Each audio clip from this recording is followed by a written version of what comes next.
전능하사 천지를 만드신 하나님 아버지를 내가 믿사오며 그 외아들 우리 주 예수 그리스도를 믿사오니 이는 성령으로 잉태하사 동정녀 마리아에게 나시고 본디오 빌라도에게 고난을 받으사 십자가에 못 박혀 죽으시고 장사한 지 사흘 만에 죽은 자 가운데서 다시 살아나시며 하늘에 오르사 전능하신 하나님 우편에 앉아 계시다가 저리로서 산자와 죽은 자를 심판하러 오시리라.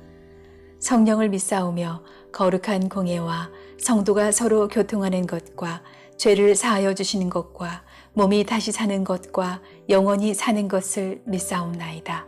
아멘.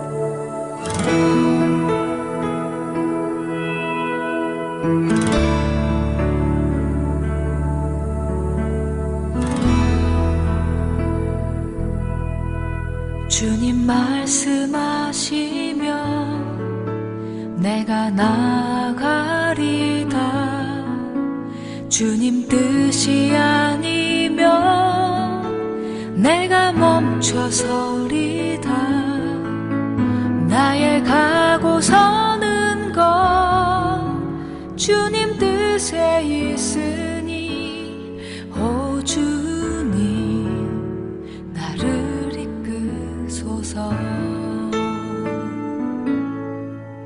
주님 말씀하시며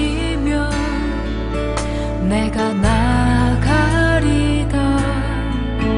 주님 뜻이 아니면 내가 멈춰서리다.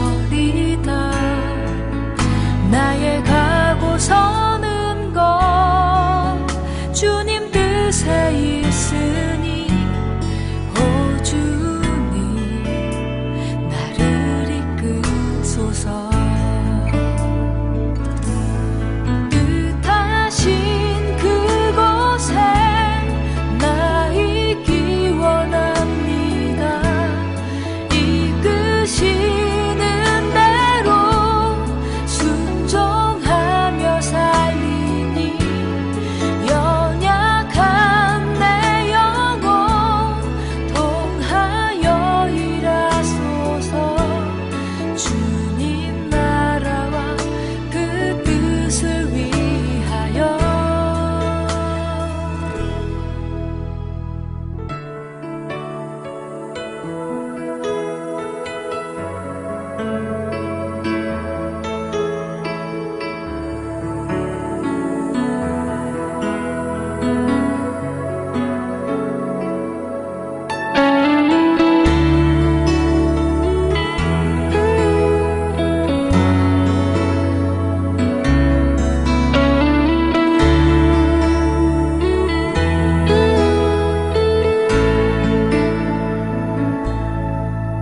주님 말씀하시며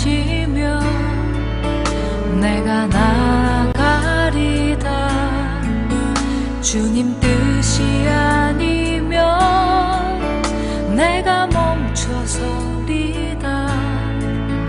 나의 가고 서는 것 주님 뜻에 있으니 오 주님 나를 이끄소서. 뜻하신 그곳에 나 있기 원합니다. 이끄시는 대로 순종하며 살리니 연약한 내 영혼 통하여 일하소서. 주님 나라와 그 뜻을 위하여. 뜻하신 그곳에 나 있기 원합니다. 이끄시는 대로 순종하며 살리니 연약한 내 영혼 통하여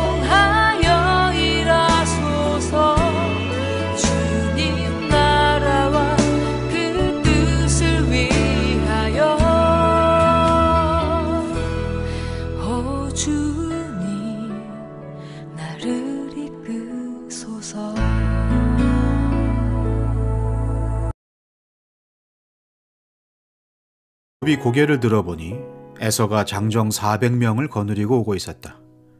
야곱은 아이들을 레아와 라헬과 두 여종에게 나누어서 맡기고 두 여종과 그들에게서 난 아이들은 앞에 세우고 레아와 그에게서 난 아이들은 그 뒤에 세우고 라헬과 요셉은 맨 뒤에 세워서 따라오게 하였다.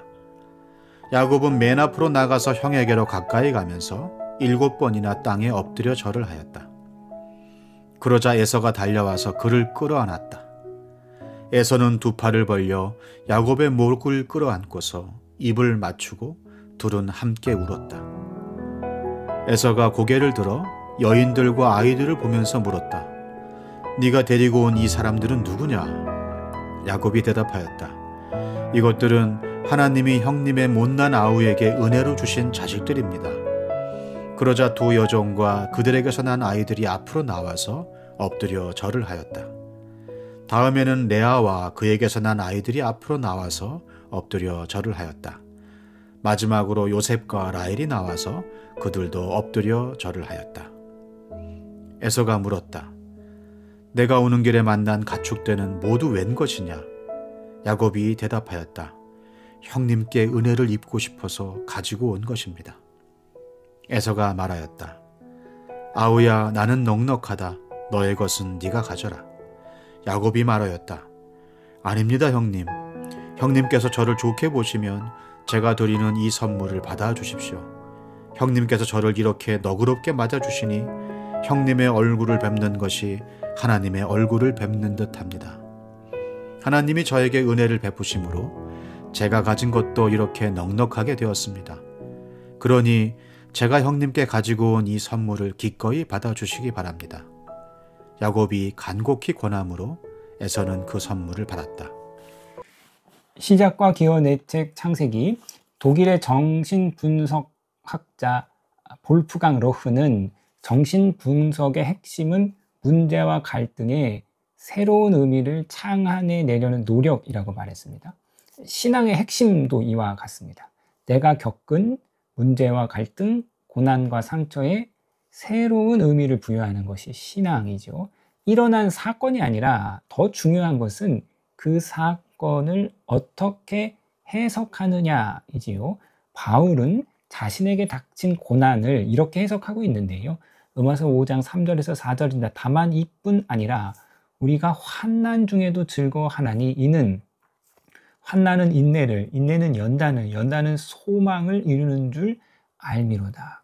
바울은 고난을 절망이 아니라 소망으로 해석했습니다. 살다 보면 누구나 뜻하지 않은 힘든 일을 겪게 마련인데 중요한 것은 그 사건을 어떻게 해석하느냐이다. 이미 불가항력적으로 내게 벌어진 사건이 아니라 사건에 대한 해석이 중요하죠. 자신에게 닥친 고난을 절망이 아니라 소망으로 해석합니다. 이것이 바로 신앙이지요. 자, 야곱이 야복 강가에서 밤새도록 하나님의 사자와 씨름하다가 허벅지 관절이 위골되었습니다. 이 사건에 대한 야곱의 해석이 참으로 놀라운데요. 아니, 나는 이제 죽었구나, 망했구나, 평생 쩔뚝거리면서 살아야 하는구나 라는 절망이 아니라 자신의 허벅지 관절을 친 손을 직감적으로 하나님의 손길로 깨닫고 즉시로 축복을 구합니다. 허벅지 관절이 위골되는 사건을 절망적인 사고가 아니라 하나님의 손길로 해석했습니다. 나를 교정하시는, 나를 새롭게 하시는 하나님의 손길로 해석하였습니다. 새롭게 하소서라는 CBS 신앙 간증 프로그램이 있지요. 20년 이상 사랑받는 장수 프로그램인데요. 수많은 하나님의 사람들이 출연하였는데 단 한 사람도 예외 없이 모든 출연자가 다 허벅지 관절을 치시는 하나님의 손길을 경험했습니다. 사업일 수도 있고 건강일 수도 있고 자녀일 수도 있고 관계일 수도 있고 아무튼 새롭게 하소서에 출연한 모든 하나님의 사람은 허벅지 관절을 치시는 하나님의 손길을 경험했고 그리고 그 손길을 통해서 그들은 새롭게 되었습니다.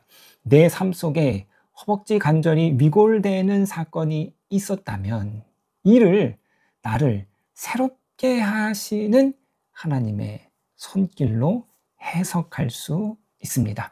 야곱이 허벅지 관절이 위골되는 사건을 통해서 새롭게 되었습니다. 야곱에서 이스라엘로 새롭게 되었습니다. 이제 이스라엘이 되어서 형 에서를 마주하게 되는데요. 자, 새롭게 된 야곱을 우리가 살펴보겠는데, 오늘 본문을 둘로 나누면 1절부터 11절은 형제의 화해이고 12절부터 17절은 형제의 분리입니다. 야곱은 20년 전 장자권과 아버지의 축복을 빼앗아 도망친 자신을 반드시 죽이겠다고 다짐했던 형 에서를 마주하게 됩니다. 야곱은 손에 지팡이를 든 목자이고 형 에서는 손에 활을 든 사냥꾼입니다. 사냥꾼 에서가 400명의 장정을 이끌고 야곱 앞에 왔습니다.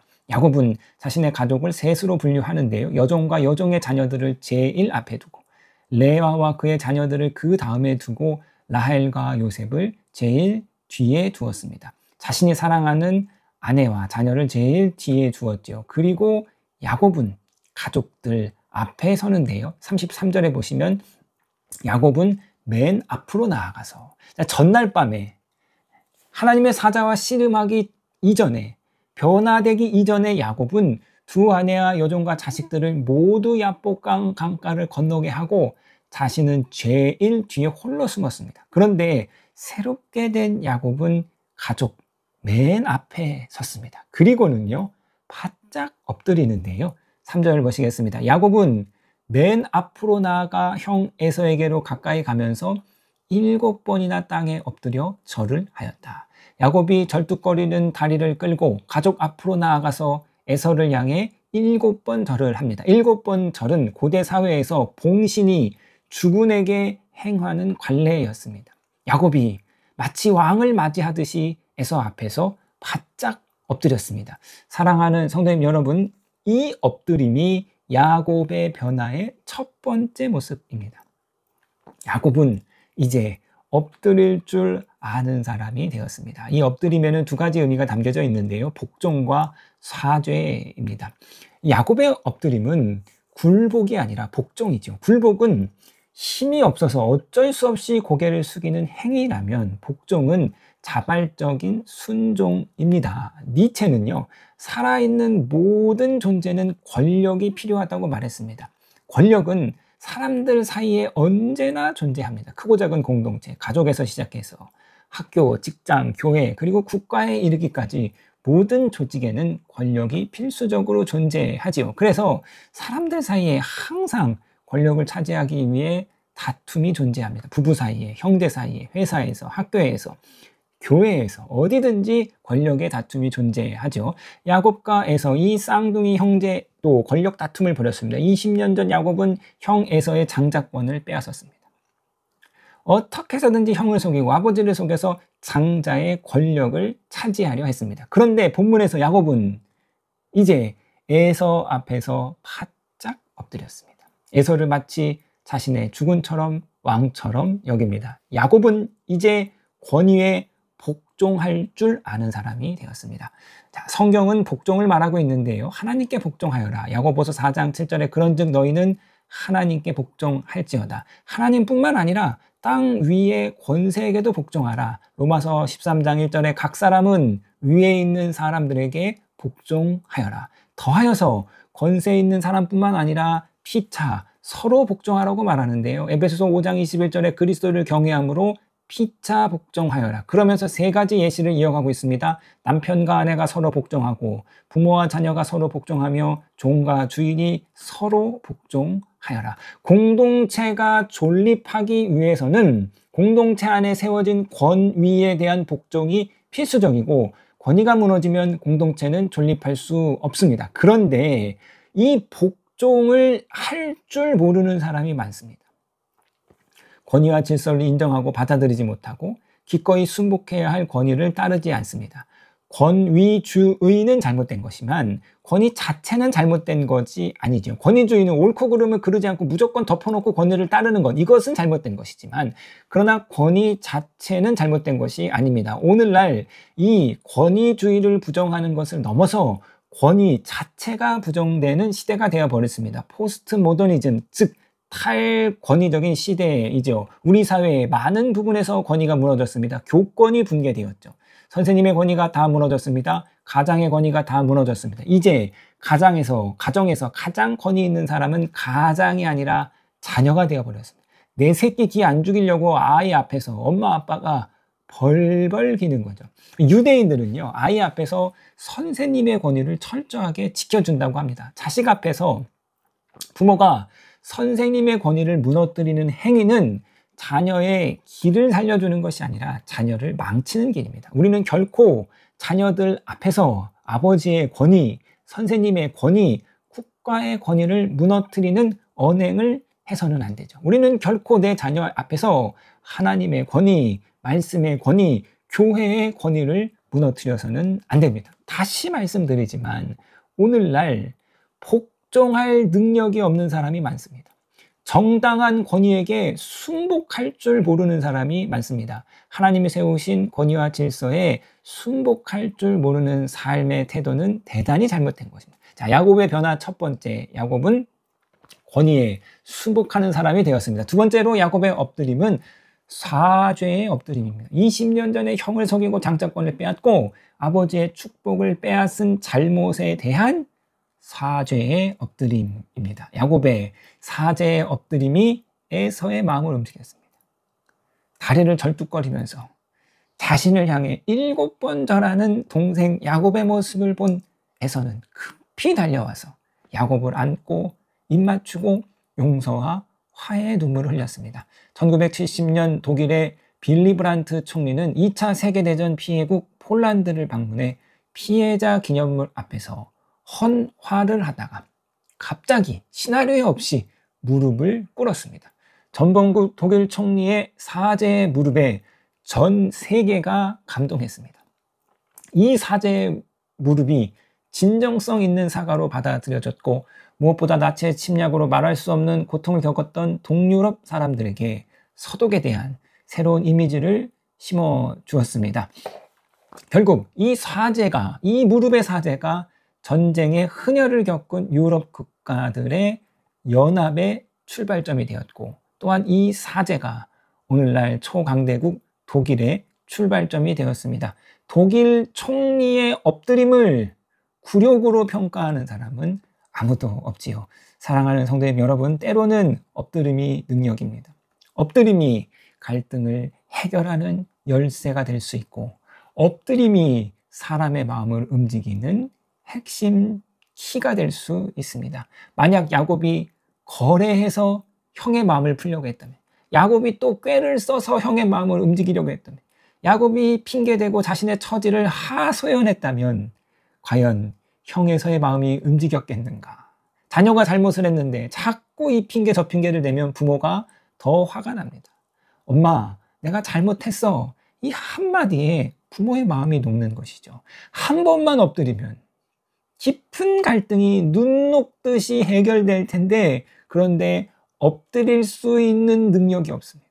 부부 사이에 한 번만 진심으로 엎드려 사죄한다면 그 오랜 갈등이 다 녹을 수 있는데, 부모와 자녀 사이에 부모가 한 번만 진심으로 엎드려서 자녀에게 사죄하고 자녀의 마음을 어루만져 준다면 자녀 안에 있는 모든 원노와 원망과 분노가 녹고 정말 자녀가 살아날 터인데, 그런데 안타깝게도 우리 안에 엎드릴 능력이 없습니다. 엎드릴 용기가 없습니다. 사랑하는 성도님 여러분, 누가 엎드릴 수 있습니까? 주 안에서 새롭게 된 사람만이 엎드릴 수 있습니다. 주 안에서 야곱과 같이 기꺼이 엎드릴 줄 아는 사람이 되시는 저와 여러분이 되시기를 주님의 이름으로 부탁드립니다.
하늘에 계신 우리 아버지여, 이름이 거룩히 여김을 받으시오며 나라에 임하옵시며 뜻이 하늘에서 이룬 것 같이 땅에서도 이루어지이다.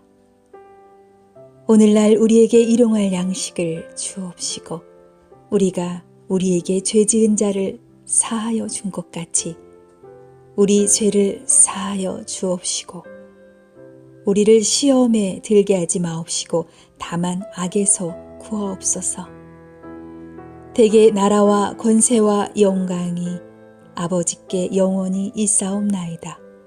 아멘.